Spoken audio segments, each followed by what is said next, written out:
Hey everybody, welcome back. I'm Deez, this is my workshop, and today's going to be part 2 of the Blondie bar stock wobbler build. I'm going to make sure that I post the links to her build series in these videos because she deserves the credit for drawing up the plans and giving me the inspiration to make this particular model engine. It's her design was also inspired from Steve's workshop. I'll post a link to that website as well. You know, we always want to give credit where credit is due.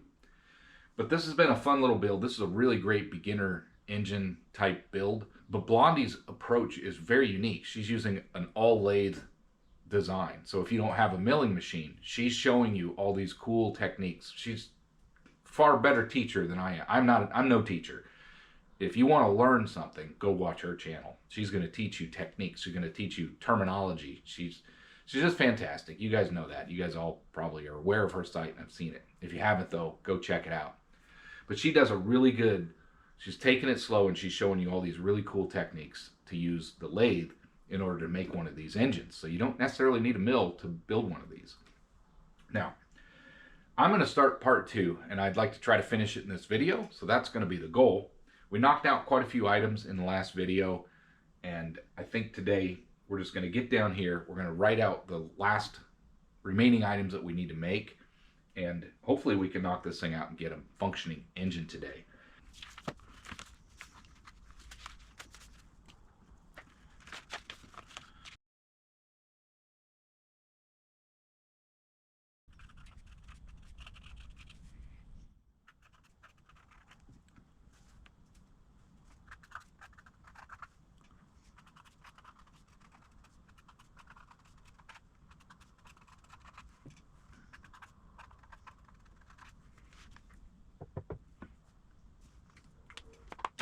The main components that we need to finish, we did finish the flywheel. I think I may end up remaking this, but I really want to try to use this. This was the piece of aluminum that I made out of aluminum melt that I did. So it'd be nice to have that on there, but there's really not a lot of weight in this. This is our crank web or crank disc. That's going to be just fine. I did make the base, which she didn't draw out, but I made the base out of also some aluminum that I poured. So regardless, at least the base will be part of this engine assembly. Tackle some low-hanging fruit here. Let's make our crank pin and crankshaft. This material here is not drill rod, but it might work. Just under 250. Let me see. I do have drill rod. Let me grab some drill rod. That's too big. This should be. I think that's going to be better. We're going to go ahead and use this for sure.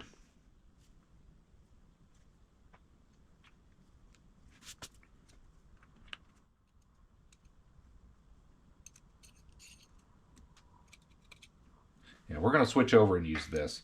That way, when I drill, I'll be able to drill and ream the frame for this 1/4 inch drill rod. This is a lot more concentric to use anyway. It's just under 250. We need to finish the crank web.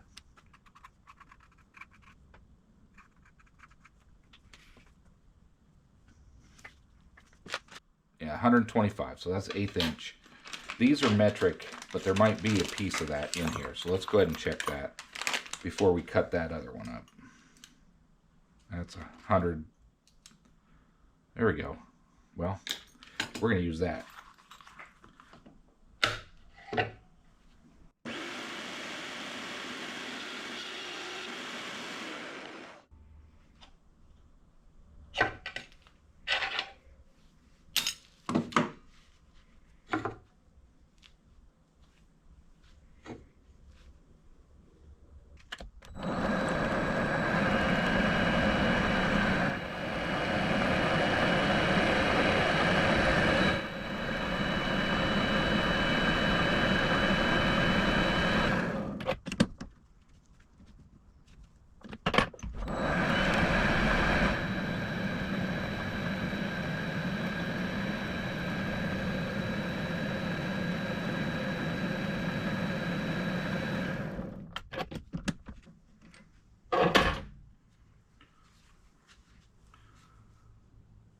Crank pin, done. According to the plans, we come over 400 thou for the crank pin hole. It'll be 1/8 of an inch through hole. And we're going to spot that. So let's bring, I've got that centered up. So let's bring it over 400 thou. There. That is where we're going to drill it.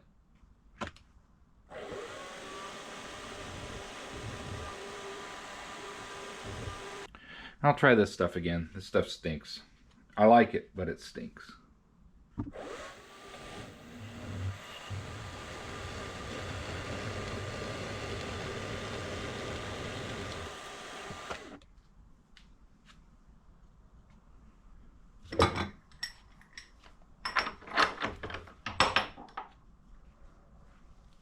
It's really thin. I'm surprised,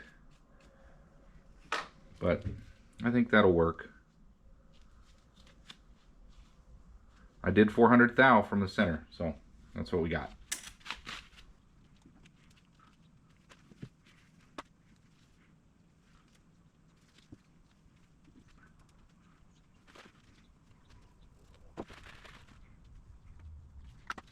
We just knocked out some low-hanging fruit. I'm going to say that we got the crank pin done, sorry. We also got the crank web pinhole done. We do need to make the crankshaft now. Again, more low-hanging fruit, but I did some math, and I basically added up the thickness of my crank web, my flywheel, and the frame itself, 1521. So we need 1.5 inches. I'm going to go a little bit bigger than that, and we should be good.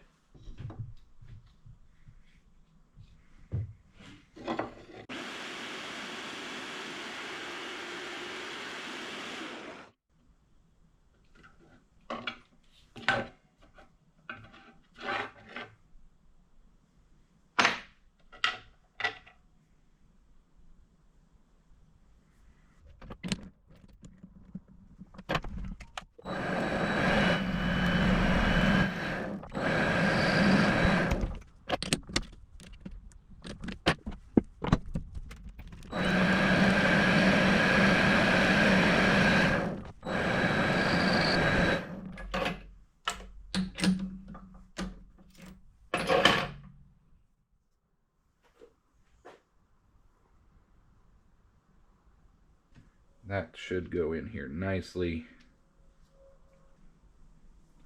I believe they'll go like that.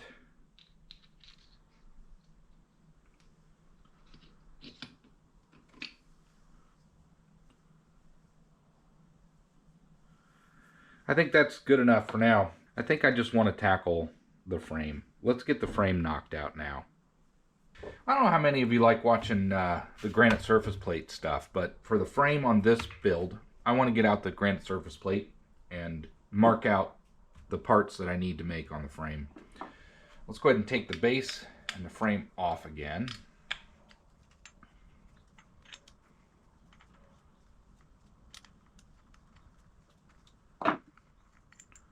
What I want to do first is clean the plate.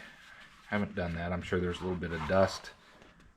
This isn't the most clean environment. I don't have a clean room or whatever, so to speak, but this is what I have, my workshop.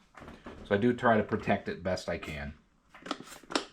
Let's go ahead and get this cleaned off with a microfiber. I've just been using Windex. Now, I did research, how do you clean these things? What's the best thing to use? People use like waterless hand cleaner. It's like Goop here in the US. I've never used that. I don't know if it would leave a residue, but I just use a little bit of Windex, and that seems to do really well. On the bottom here, I feel like there's a little bit of a burr. I'm gonna use a chamfer bit and clean that up, because I want this perfectly flat on the bottom. You know, I really like this part of the hobby. It's kind of relaxing. It's slow. It's calm. To me, it's really fun to just see how accurate you can get. Using this granite surface plate is really, really cool to be able to have this in the shop. I know not everybody has one of those.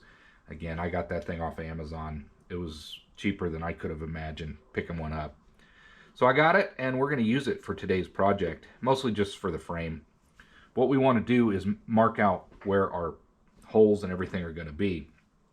I think what we'll do before we get started, though, I've got this tightened down. Let's just check this should be 0 if we get it all the way down to the bottom. Let's just make sure that we do have that at 0. And we are just a little bit off without any adjustments at all. I want to mark that to 0.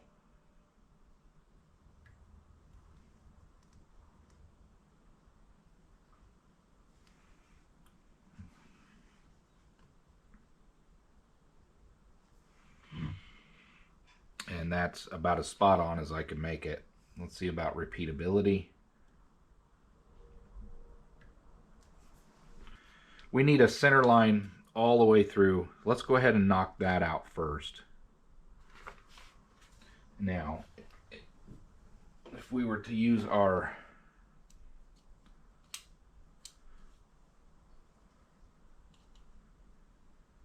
this is 741 and a half, 741, 740. I'm going to split the difference. We'll go 741. I'm going to take some notes over here.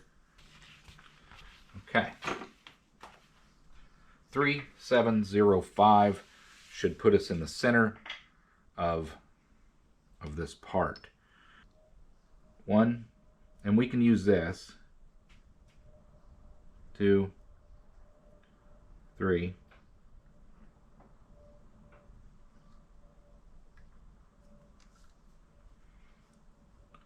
1, 2, 3. And it's hard for you to see, but this is 3 down here. So 1, 2, 3, and I want 3, 7, 0, 5. So we want 3, 7, almost 3, 7. I suppose I could try to tweak that.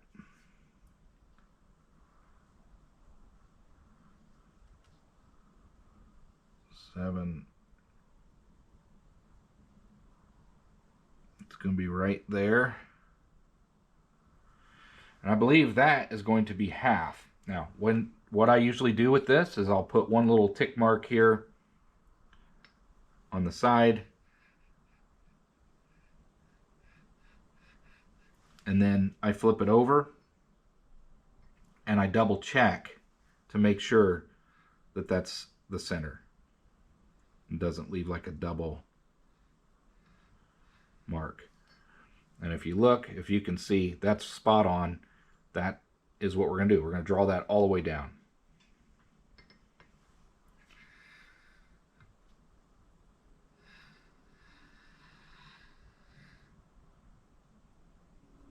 And we'll, for good measure, flip it over.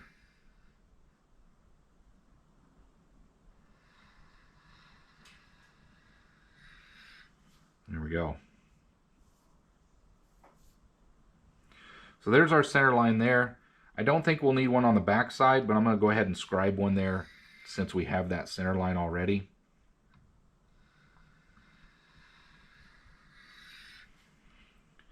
So now we have that. So there's the center line lengthwise. Let's see.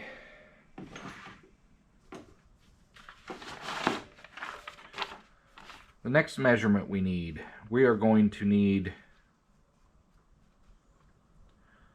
from the bottom, we need to come up 1.1 inches for the center line for the through hole for the crank, and that's going to be this measurement here. So we need to come up 1.1 inches. Let's loosen this stuff up, and we can come up here all the way to 1. So here's 1, and then we can come up 1.1, which would be right there. That that should be 1.1. And we always want to kind of double check with everything. So if we bring this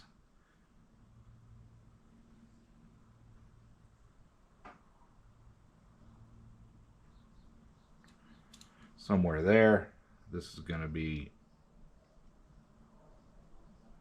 kind of roughly where that is. You can't see it, but I can. This should be pretty darn close, and it's actually lower. That's not right. So I am, okay, I'm just at 1. That's why I always double check with the calipers. Let's loosen that. We need to come up another 100. So one more circle. Oops. Right there. Now that should be it. Let's double check. Yep. Let's mark it.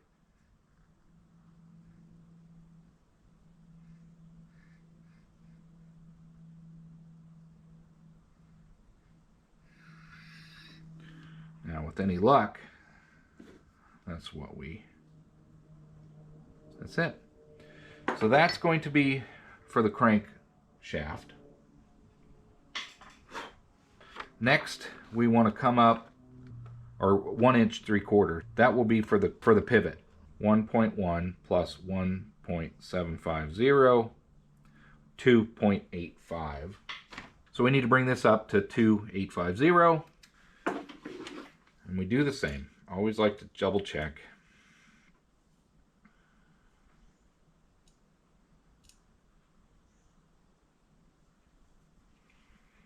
So it should be somewhere up there.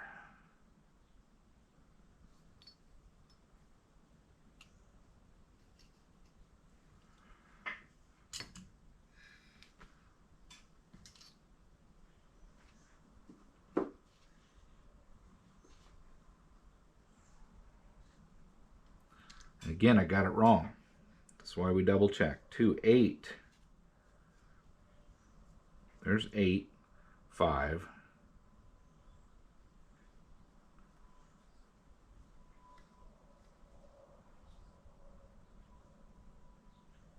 Zero. That's where it should be.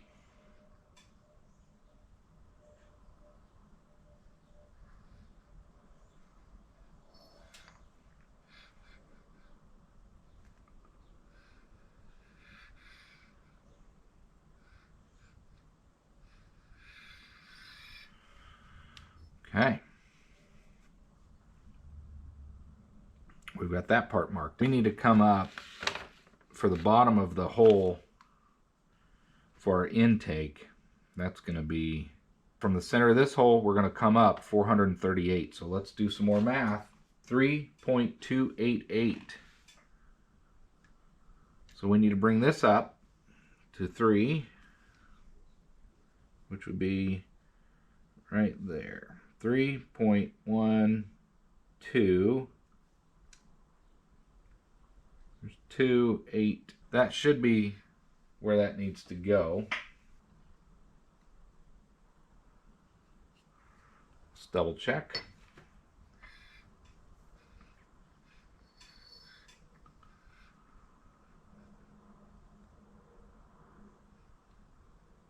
And sure enough, we got that. I'm starting to, takes a bit of learning to read, but that's going to be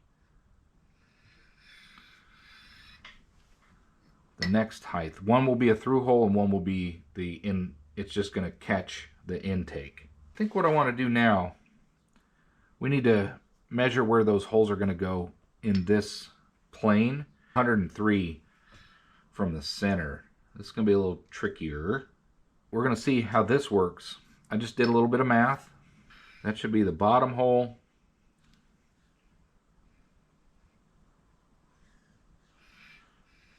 And then we need to come up to 4735. And that will be the top hole.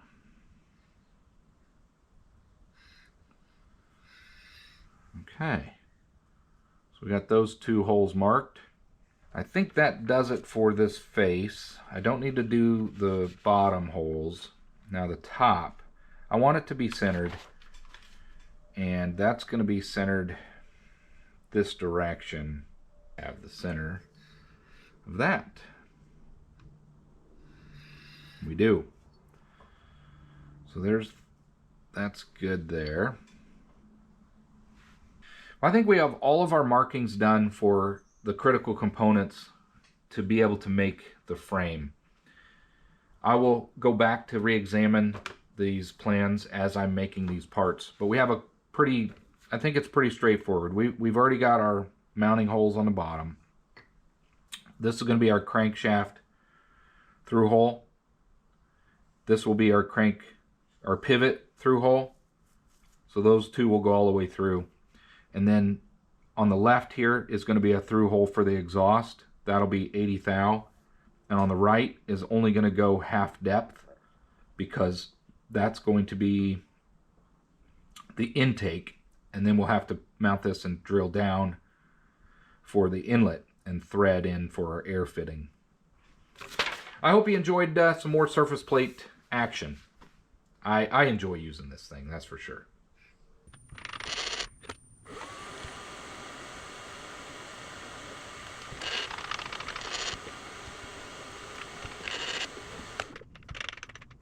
We have our edge finding done, and we have our center. We need to come up 1.1 inches, and we'll match that up with our witness marks.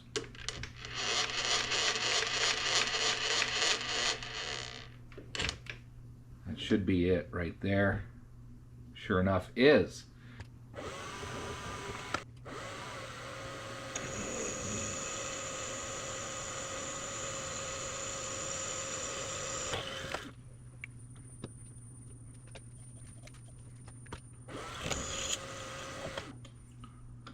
I know some of you don't care for these quick keyless chucks, but I gotta be honest with you, I like it. It's a pretty big time saver when you're working on some of these where you're swapping out chamfer bits and drill bits and spotting dress and all that stuff. Sure, sometimes you don't get them tight enough and they'll do what they just did there, but I can easily use I can grab stuff quicker, like my wrench here, and I can get these tightened down plenty tight. I'm just trying to get things done quicker, and I like this. I personally like the keyless chuck.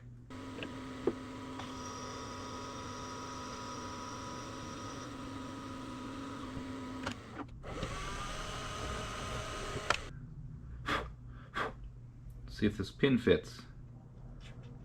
And it does. That fits really good.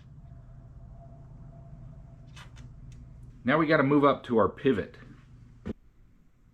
Sometimes I don't think of everything.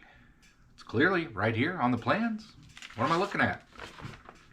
I can't go and drill the cylinder pivot until I know what pivot rod I'm going to use. Now she calls for 1.2 inches long by 1/8 thick. Maybe she's using a screw. And some other engines I've used like a 1032 screw. I could always use just a cap head screw. That's what I did on most of the engines already. And if I did that, it would be a 1032. Let's see what I have here. If I have anything long enough in here, there's a 1024. So I think that's what we'll do. We will go with her plans, 185. So I need to clear 180. Let me see what kind of drill bits we have, and we'll get that hole drilled. Well, we got it figured out. We're going to do a 3/16 drill. That's going to allow for my 1032 screw to go through, and that's going to be the pivot shaft, so to speak, but the pivot through. So we're just going to drill this. We don't need to ream it. Let's go ahead and spot this, drill it, and that will be that hole done as well. Then we'll move on to those other operations. There'll be one more through hole and another hole that will just be, it'll just go a certain depth. It's got to go halfway through in order to catch the air intake.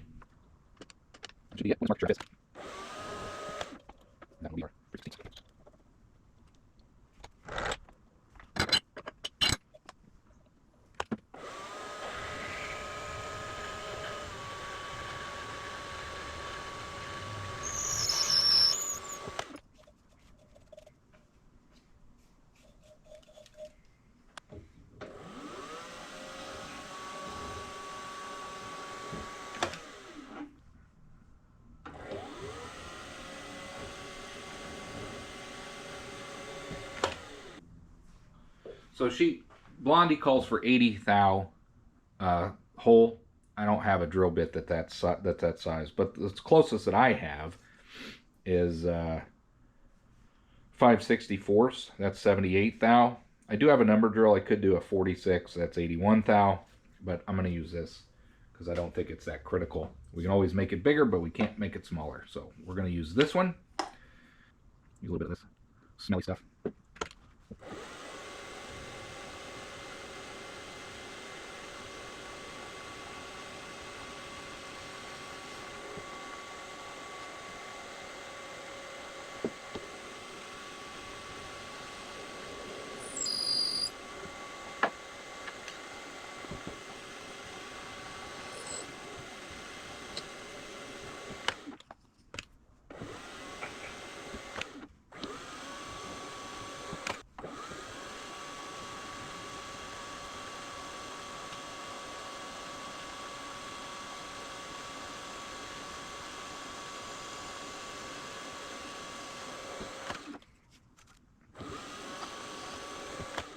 Okay, we're making some good progress. I'm going to stop the camera here. Again, I like to pause in between these operations, make sure I don't pull the part out when I still need to do something else. I don't think I do with this one. I think we're ready to flip this on end and drill for my air intake on the top, but I want to stop and think before I do that. This is how you mess things up and have to realign things, and then you end up with a shoddy part.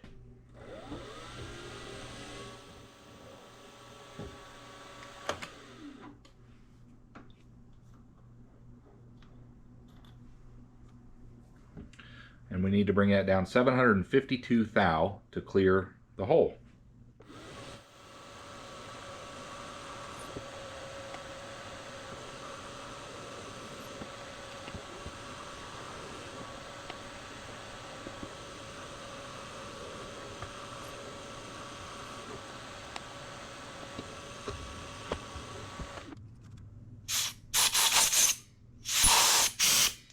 I'm not going to press my luck. We're going to call that good enough. Now let's do a little chamfer. Right. We need to drill and tap for 1032. We need to come down 370 thou. We're going to come halfway down, and we're going to thread this for 1032.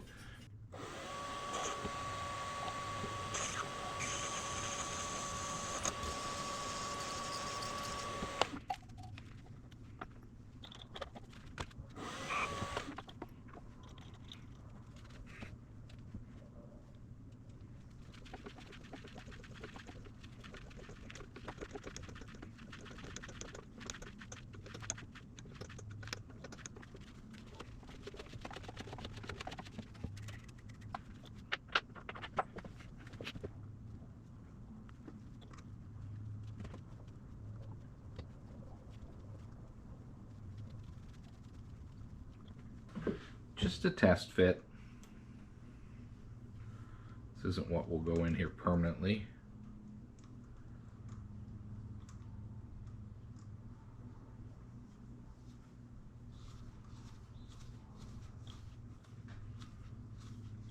That'll work.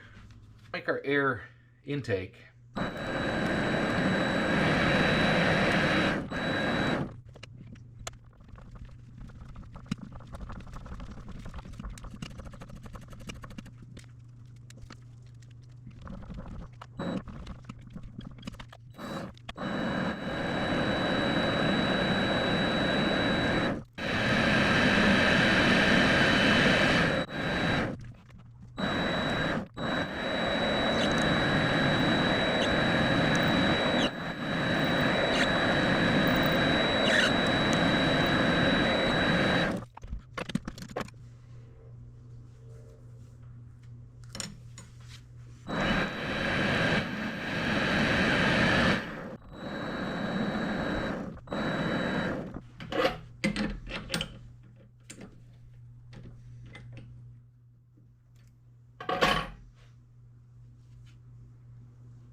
We're making quite the mess here, but I think it's time we do a little bit of a recap kind of an assessment, see where we are with our project. We just kind of did a little mock assembly. I may have to remake this flywheel. If you look here, it's very wobbly. The flywheel's what's wobbly, not the crank, not the crankshaft hole, and the crank web is fine too. I just didn't do a very good job with this, but I'm still going to try to use this for this engine because I want to put some personal touches into this particular build. If I have to, I've got that brass piece over there. We could use that, or some steel, but we're still going to go with this. But we did a mock-up.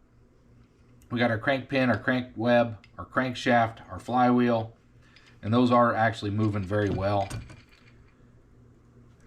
But my flywheel is not concentric. Regardless, that's fine.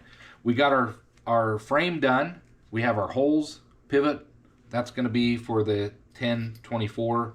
That's going to go through there, and that will go into the cylinder when we get to that. We have our through hole, which is our exhaust. You can see this side. And then we have our intake. Now this was a temporary mock-up there. But here's our official intake we made out of some brass. That should thread in here nicely, and it does. And that's going to be the intake. So we'll put the hose for our intake in there. That looks nice. It's coming along. The next thing we want to work on, I believe, is going to be, well, let's see what we got. Frame, that's done. Air fitting, we got that done. Pivot shaft, that's done because we're going to use a screw. Probably be a 1024 screw. Let's move on to the cylinder. I feel like working on the cylinder next.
Let's check a gauge pin with that. Here's a 495 pin.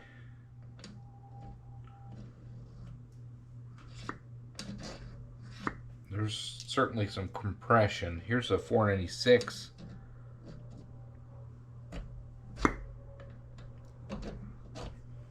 It's a lot closer. So I think 495, 496 is going to give me the motion that I need for that piston. All right, we're looking at the cylinder. We're going to mill this flat in here first, and we're looking at 400 thou from the center, so that means just 100 thou down because this is inch round. So we're going to touch off and then come down 100 thou, and that's going to be the flat. And I've just got this thing mounted in here across some parallels, and the majority of it is below. We just needed a flat, and then we got a couple holes to drill and one threaded hole to make.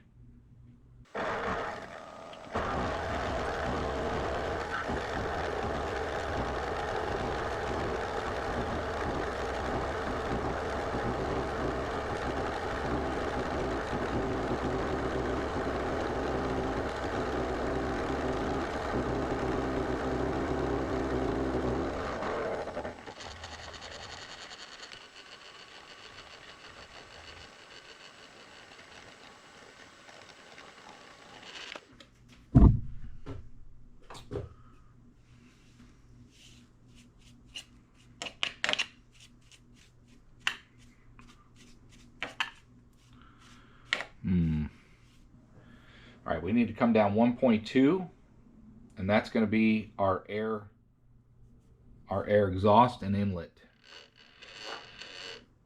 or 1 inch 200 thou.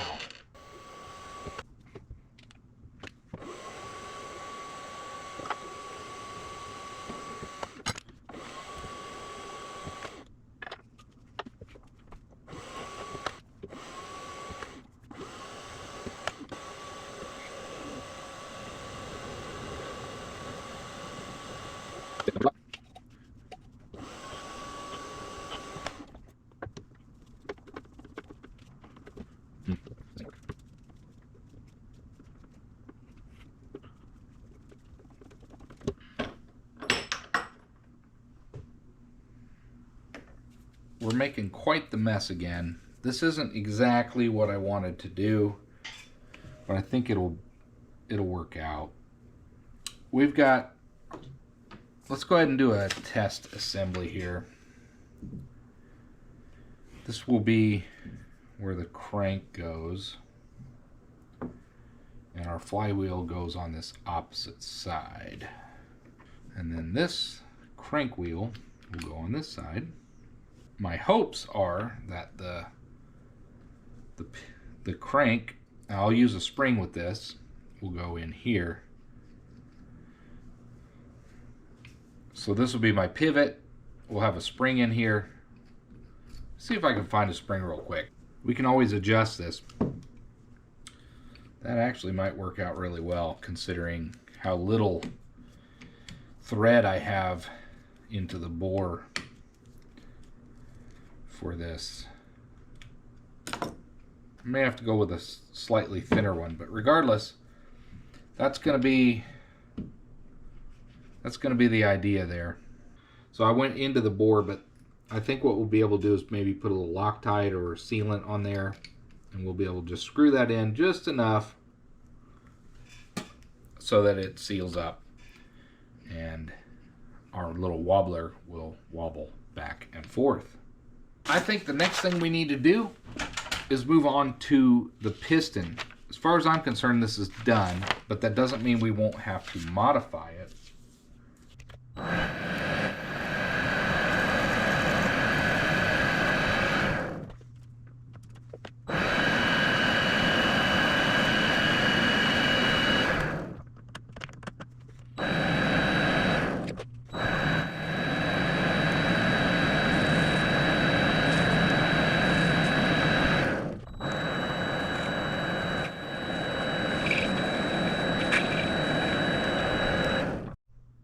Nobody's gonna like this.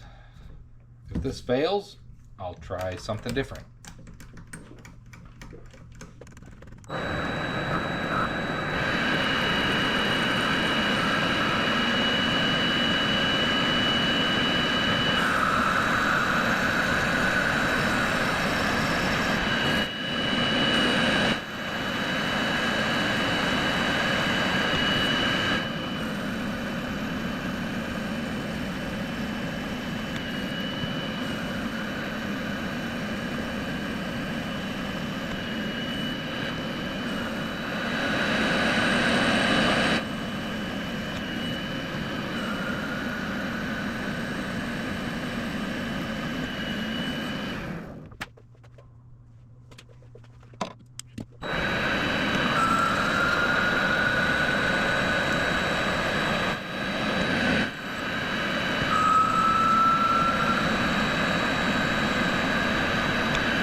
Well, let's not press our luck.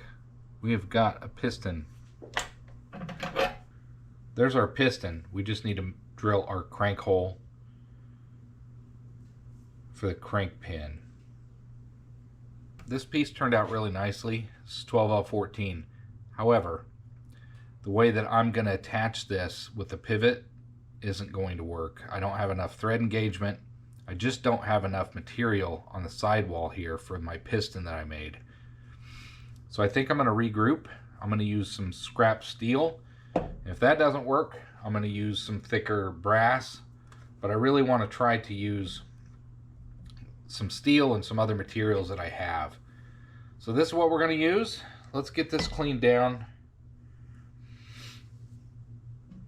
and see if we can remake the cylinder.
I had to redo a part.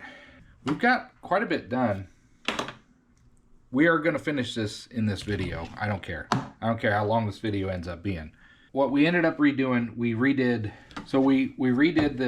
the cylinder. Where's my other cylinder? I made the cylinder, this is just under an inch, but there just wasn't enough meat right here in this section to do the pivot shaft the way I'm going to do the pivot shaft. Now Blondie, she's got a better way of doing everything. Again, she's a teacher. I'm not a teacher. I went ahead and abandoned this piece, and I went with a thicker piece of steel. If this don't work, we'll do some brass, whatever. I got all kinds of material. But this is now, I'm hoping, going to work out for my cylinder. I think this is going to work. I just cleaned, there was a little bit of a burr in there. That actually also might help out where my crank pin was going to be. I just needed a bigger cylinder, so I'm not sure, I'm not going to blame Blondie for this at all. I think if I had just followed all of her directions to the T, I probably would have been fine, but I did make a few changes on mine as far as thicknesses and things like that. It won't be long for you, but it'll be overnight for me. I got to take a break. I'll see you in the morning. Well, we're ready to drill the hole in the piston for the crank pin, and then we can start doing some test fits. I did test fit a little bit just to check my clearances. I think things are going to be okay, but we may have to remake a part or two. I don't know yet, But we need to get this hole in here first. We've got it all centered up. I've got a spotting drill on the edge, centered edge found on both sides. It's centered in. We just need to come in 125 thou, 1/8 of an inch.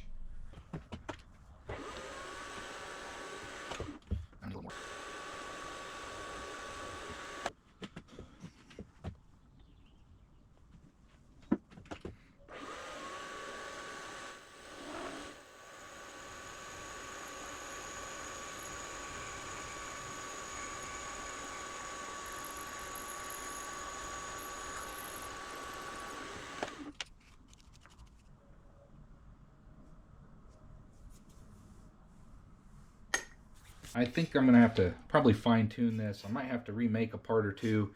I don't know. I think we have most of our components done.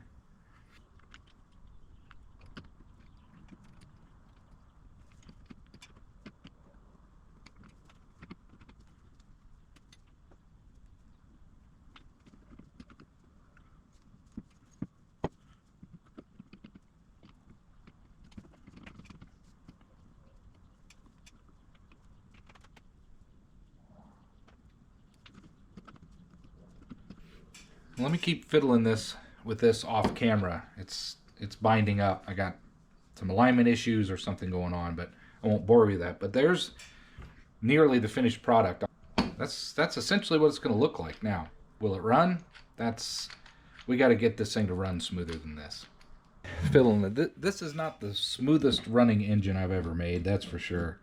But I do have it kind of moving here. I've oiled it up.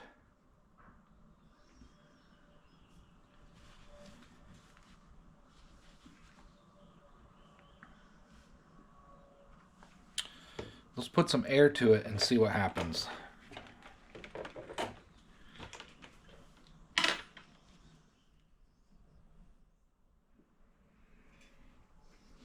Okay. If air comes in here, probably spins this way. Okay. Give it a little bit of air. We'll do our first test run, see if it actually moves.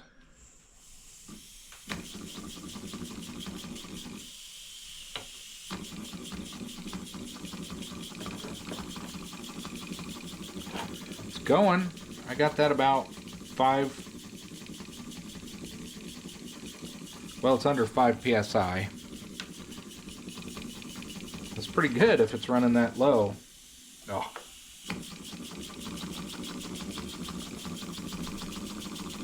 There, that's about 5 psi.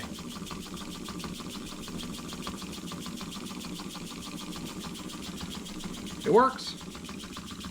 Blondie's bar stock wobbler.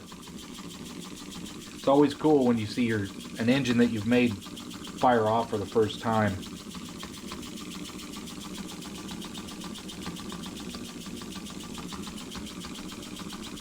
This isn't very well made, I mean, but I did want to use, the flywheel's not very concentric, but that's okay. I wanted to use my own aluminum for that, and I used my own aluminum for the base. I'm pretty happy with that. That's what makes this a little more unique. We'll get her up to 10 psi.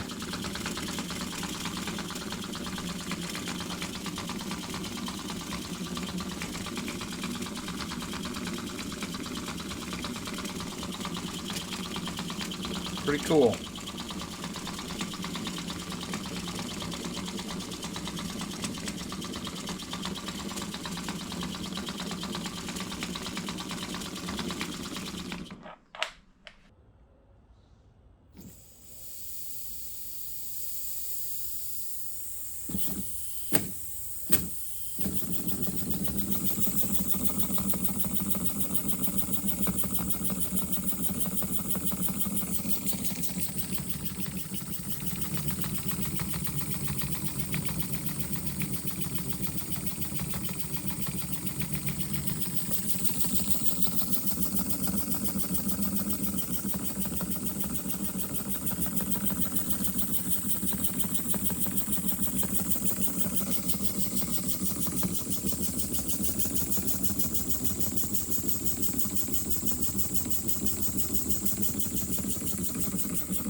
think what I'm going to do now, I'll put you on a time lapse here. Let's get this whole, take it all apart. Let's clean everything up and then see if we can reassemble it and get this thing running again.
Let's put some air to it and see if she's still gonna kick off.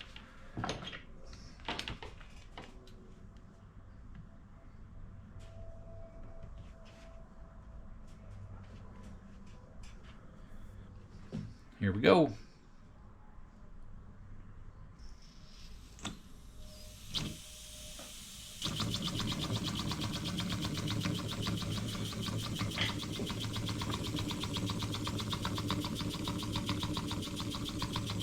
It's running about 5 psi. You can't really see it, but it's not the smoothest running engine. The cylinder bore, this is a scrap piece of steel. I abandoned the 12L14 because I thought I'd be able to drill through and plug that, and I ended up needing a larger piece of 12L14. So I went with a larger piece of scrap just to see. But I may remake the cylinder. This is an easy enough part to make, and that might help make this run smoother. But I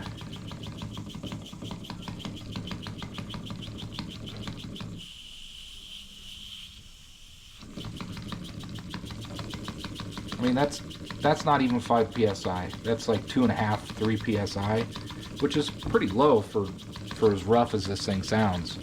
It's running pretty good though. Now my flywheel is not concentric. You can see it wobbling there. This is not a perfect build by any means, but it was a fun build. This is Blondie's version of a vertical wobbler, bar stock wobbler she calls it. She got it from Steve's workshop. I'm going to post a link to both of their channels and videos and in the description of this build. But you can see, it just sits there and purrs. I mean, you can't really see this, but there's virtually no PSI to this thing. So it is running pretty well. Let's get her up to 5 PSI.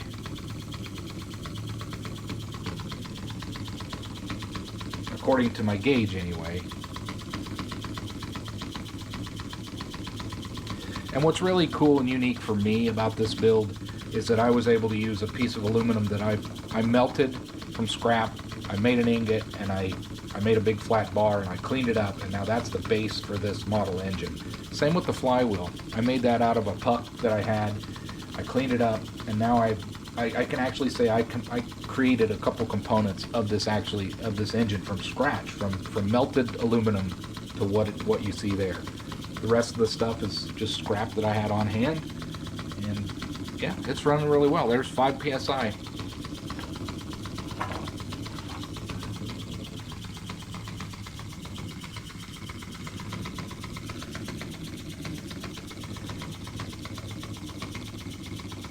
I'm pretty happy with that, honestly. Even though it's not perfect, it's running, and there's another engine build.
Well, everybody, I told you I'd get this done in 2 videos. I really was shooting for that. I don't know if the second video is going to be long, but if it is, it doesn't matter because I wanted to complete this particular build in 2 videos. This is really just a weekend build. You could probably do this in a day if you just powered through it. I was recording and stopping and doing different things, but I basically made this in a single weekend. If you're looking for an easy beginner build, go check out Blondie's videos. If you're looking for a lathe only model engine build, definitely check out Blondie's videos. She has so many. She's a teacher. I'm not a teacher. She's got really cool techniques. She's got a lot of great advice, a lot of proper techniques and terminology and things that you should be doing when you're working with this equipment and making these things. Hers is superior. If you look at it, it's just a thing of beauty. This one, it's pretty rough. It sounds rough, but it runs on a pretty low PSI. It was reading less than 2.5 on the gauge. I'm going to call it 2.5 at its lowest. It's less than a 5 PSI engine. And that's really what I'm striving for. Anything to run less than 3 to 5 psi, then you know everything's functioning and moving right. It may not be perfect, but it runs pretty well. I hope everybody enjoyed. I hope you are inspired to maybe make your own model engine. Find some scrap in your workshop. Get out there, use those machines that you've invested in, and just have fun. Thanks for watching, everybody. I hope you enjoyed, and I hope to see you on the next one.